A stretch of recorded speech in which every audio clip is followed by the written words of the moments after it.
നമ്മളോടൊപ്പം ചർച്ചയിൽ ഹൈഡ്രോഗ്രാഫർ സതീഷ് ഗോപി കൂടി ചേരുകയാണ്. ശ്രീ സതീഷ് ഗോപി, കഴിഞ്ഞ ദിവസത്തെ കടലാക്രമണത്തിൽ തീരദേശ മേഖലയ്ക്ക് കനത്ത ആഘാതമാണ് ഉണ്ടായത്. മത്സ്യത്തൊഴിലാളികൾ നമ്മളോട് പങ്കുവച്ചത് അവരുടെ തീരാ ദുരിതം തന്നെയാണ്. സംസ്ഥാന സർക്കാർ വേണ്ട വിധത്തിലുള്ള ക്രിയാത്മകമായ ഇടപെടലൊന്നും ചെയ്യാത്തതുകൊണ്ടാണ് ഇത്തരത്തിൽ ആവർത്തിച്ചുള്ള ദുരന്തങ്ങൾ തീരദേശ മേഖലയെ ബാധിക്കുന്നത് എന്നാണ്. ശാസ്ത്രീയമായ പല വിശദീകരണങ്ങളും കഴിഞ്ഞ ദിവസത്തെ കടലാക്രമണത്തിന് ഉണ്ടായിരുന്നു. അമിതമായ ചൂട് കാരണം കടൽ ഉള്ളിലേക്ക് വലിയുന്നതും അതുമായി ബന്ധപ്പെട്ട പ്രതിഭാസമാണ് ഈ കള്ളക്കടൽ എന്നൊക്കെ പറയുന്നതുമായി ബന്ധപ്പെട്ട് ധാരാളം റിപ്പോർട്ടുകൾ വന്നിരുന്നു. ഇവിടെ മത്സ്യത്തൊഴിലാളികളുടെ തീരാ ദുരിതം ഒരു ഭാഗത്ത്, കാലാവസ്ഥാ വ്യതിയാനത്താൽ ഉണ്ടാകുന്ന ദുരിതങ്ങൾ നമ്മൾ സമൂഹമാകെ അനുഭവിച്ചുകൊണ്ടിരിക്കുന്ന ഒരു സാഹചര്യം കൂടിയാണിപ്പോൾ. എന്തായാലും തീരദേശവാസികൾക്ക് ഒരു ശാശ്വത പരിഹാരം എന്നുള്ള രീതിയിൽ എന്തൊക്കെ മുൻകരുതലുകൾ സംസ്ഥാന സർക്കാർ സ്വീകരിക്കണം? ശാസ്ത്രീയ വശത്തിലൂടെ അവർക്കിത് ഒരു പരിധിവരെ എങ്ങനെ ഇതിനെ നിയന്ത്രിക്കാനും തടയിടാനും കഴിയുമെന്നാണ് താങ്കൾ കരുതുന്നത്? അതെ, കള്ളക്കടൽ എന്ന് പറയുന്ന പ്രതിഭാസം 100 വർഷത്തിന് മുമ്പേ തന്നെ റിപ്പോർട്ട് ചെയ്തതായിട്ട് രേഖകളുണ്ട്. അതായത് ചൂട് സമയത്തോ അല്ലെങ്കിൽ കാലാവസ്ഥയിൽ ഉണ്ടാകുന്ന അതിശക്തമായ വളരെ പെട്ടെന്നുള്ള വ്യതിയാനങ്ങൾ, അതായത് സമുദ്രത്തിന്റെ ഉൾക്കടൽ ഭാഗത്ത് മർദ്ദത്തിൽ വരുന്ന വ്യത്യാസം, അന്തരീക്ഷ മർദ്ദത്തിൽ വരുന്ന വ്യത്യാസം, അതുപോലെ തന്നെ അതിശക്തമായ കാറ്റടിക്കുമ്പോൾ സമുദ്രത്തിന്റെ പിന്നീട് മേൽത്തട്ടിൽ അതിശക്തമായ കാറ്റടിക്കുമ്പോൾ ഉണ്ടാകുന്ന പ്രഷർ ഡിഫറൻസ്, ഇതെല്ലാം നമ്മുടെ തീരത്താണ് ഇതിന്റെ നെറ്റ് എഫക്റ്റ് വരുന്നത്. അപ്പൊ എവിടെയാണോ സംഭവിക്കുന്നത് അതിനടുത്തുള്ള തീരത്താണ് ഇതിന്റെ ആഘാതം ഉണ്ടാകുന്നത്. ഇപ്പോ മഴയൊന്നുമില്ല, നമുക്ക് ഇവിടെ എന്താ പറയുന്നത്, മൺസൂൺ സീസൺ അല്ല. പക്ഷെ കള്ളക്കടൽ പ്രതിഭാസം എന്ന് പറയുന്നത് വളരെ പെട്ടെന്ന് കടൽ വെള്ളം കരയിലേക്ക് അതിശക്തമായിട്ട് അടിച്ചു കയറുന്ന ഒരു പ്രതിഭാസമാണ്.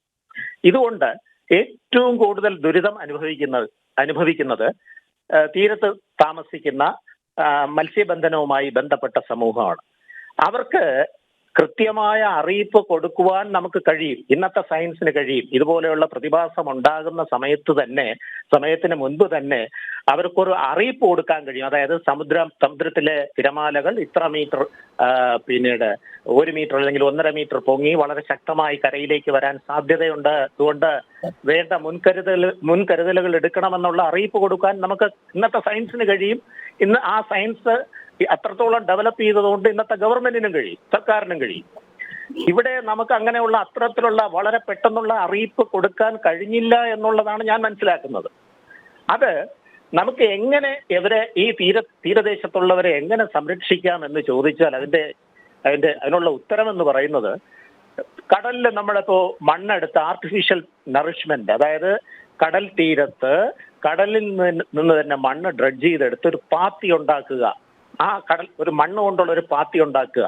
ഏകദേശം 100 മീറ്റർ വീതിയിൽ 10 മീറ്റർ പൊക്കത്തിൽ അങ്ങനെ ഒരു മണൽപ്പാത്തി ഉണ്ടാക്കാമെന്ന് 1950കളിൽ തന്നെ ഈ മേഖലയിൽ വർക്ക് ചെയ്ത വിദഗ്ധന്മാര് റിപ്പോർട്ടുകൾ അതത് സർക്കാരിന് കൊടുത്തിട്ടുണ്ട്. ഇത് 1951 തിരുക്കൊച്ചി സർക്കാരിന്റെ മുൻപിൽ വന്ന ഒരു കാര്യമാണ് ഞാൻ ഈ പറയുന്നത്. അപ്പോ അങ്ങനെയുള്ള കാര്യങ്ങൾ നമുക്ക് വളരെ വിദഗ്ധമായിട്ട് നമ്മുടെ മേഖലയിൽ നടപ്പാക്കാമെങ്കിൽ, ബീച്ച് നറിഷ്മെന്റ് അല്ലെങ്കിൽ ആർട്ടിഫിഷ്യൽ ഷോർ നറിഷ്മെന്റ് നമുക്ക് ചെയ്യാമെങ്കിൽ ഒരു പരിധി വരെ നമ്മുടെ തീരദേശത്തുള്ളവരെ നമുക്ക് സംരക്ഷിക്കാൻ കഴിയും, അവർക്ക് സംരക്ഷണം കൊടുക്കാൻ കഴിയും. അവരുടെ ഉപജീവന മാർഗമായ വലയും വള്ളവും ഒന്നും നശിച്ചു പോകാതെ അവർക്ക് സംരക്ഷണം കൊടുക്കാൻ കഴിയും, തീർച്ചയായും കഴിയും.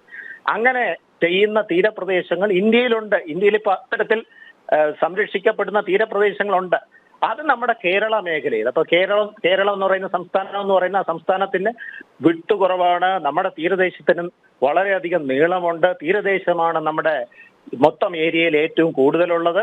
തീരദേശ മേഖലയിലാണ് നമ്മുടെ ജനസംഖ്യ ഏറ്റവും കൂടുതലുള്ള, ജനസാന്ദ്രത ഏറ്റവും കൂടുതലുള്ളത്. അപ്പൊ ഏറ്റവും കൂടുതൽ സംരക്ഷണം വേണ്ടത് നമ്മുടെ കേരള കടൽ തീരത്തിനാണ്. ആ തീരം ഇത്തരത്തിൽ ആർട്ടിഫിഷ്യൽ ഷോർ നറിഷ്മെന്റ് കൊണ്ട് നമുക്ക് ജനങ്ങളുടെ ദുഃഖം ഒരു പരിധി വരെ ഒഴിവാക്കാൻ കഴിയും. അതിന് നമ്മുടെ സർക്കാർ മുൻകൈ എടുക്കണമെന്ന് മാത്രമേ എനിക്ക് പറയാനുള്ളൂ, ഈ സമയത്ത് പറയാനുള്ളൂ. ശ്രീ സതീഷ് ഗോപി, ഈ കേരള തീരത്ത് പല തീരമേഖലകളും വ്യത്യസ്ത രീതിയിലും സ്വഭാവത്തിലും ഉള്ളതാണല്ലോ. ചിലയിടത്ത് അതിശക്തമായ തിരമാലകൾ ആയിരിക്കും ഉണ്ടാവുക. പക്ഷേ ഈ കടൽഭിത്തി നിർമ്മാണം, നേരത്തെ താങ്കൾ പറഞ്ഞതുപോലെ ഈ ഷോർ നറിഷ്മെന്റ്, അത് ഏതു രീതിയിലാണ് പ്രായോഗികമാക്കാൻ സാധിക്കുക? ഇത് ഈ പറഞ്ഞത് 100% ശരിയാണ്. കാരണം പുറക്കാട് മേഖലയിൽ അതിശക്തമായ കടൽക്ഷോഭം ഉണ്ടാകുമ്പോൾ അതിനടുത്തുള്ള പ്രദേശത്ത് കടൽക്ഷോഭം ഉണ്ടാകില്ല. അതുപോലെ തന്നെ പുറക്കാട് മേഖലയിൽ പിന്നീട് കടൽ ഉൾവലിയുമ്പോൾ അതിനടുത്തുള്ള തീരപ്രദേശങ്ങളിൽ അത്തരം ഒരു പ്രതിഭാസം ഉണ്ടാകുന്നില്ല. അത് ഈ പറഞ്ഞത് ശരിയാണ്. അപ്പോൾ ഇതിന് നമ്മൾ ശാശ്വതമായ പരിഹാരം എന്ന് പറയുന്നത് കടലിൽ നിന്ന് മണ്ണ് ഡ്രഡ്ജ് ചെയ്തെടുത്ത് കടൽ തീരത്ത് കൊണ്ടുവന്നിട്ട് കടലിന്റെ തീരം സമ്പുഷ്ടമാക്കുക.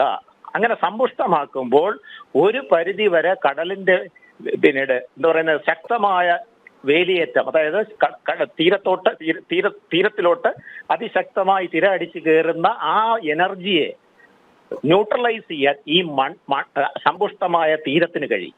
അങ്ങനെ തീരം അതിന്റെ എനർജിയെ ന്യൂട്രലൈസ് ചെയ്യുമ്പോൾ തീരദേശത്ത് താമസിക്കുന്നവരുടെ വസ്തുവകകൾക്കൊന്നും നാശനഷ്ടം ഉണ്ടാവില്ല. അവരെ നമുക്ക് സംരക്ഷിക്കാൻ കഴിയും.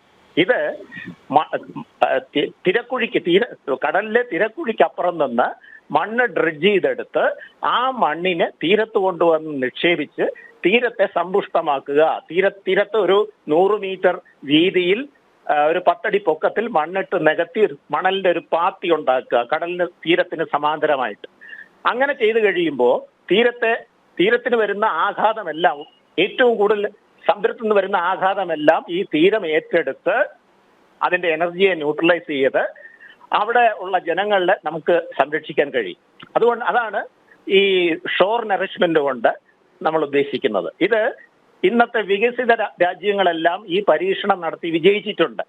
നമുക്ക് ഈ പശ്ചിമഘട്ടത്തിലെ കല്ല് അത്രയും നമ്മള് പശ്ചിമഘട്ടത്തെ മുറിച്ചെടുത്ത് അതിന്റെ കല്ല് കൊണ്ടുവന്ന് തീരത്തെ സംരക്ഷിക്കാമെന്നുള്ള നമ്മുടെ കാര്യം പശ്ചിമഘട്ടം നശിക്കുകയുള്ളൂ.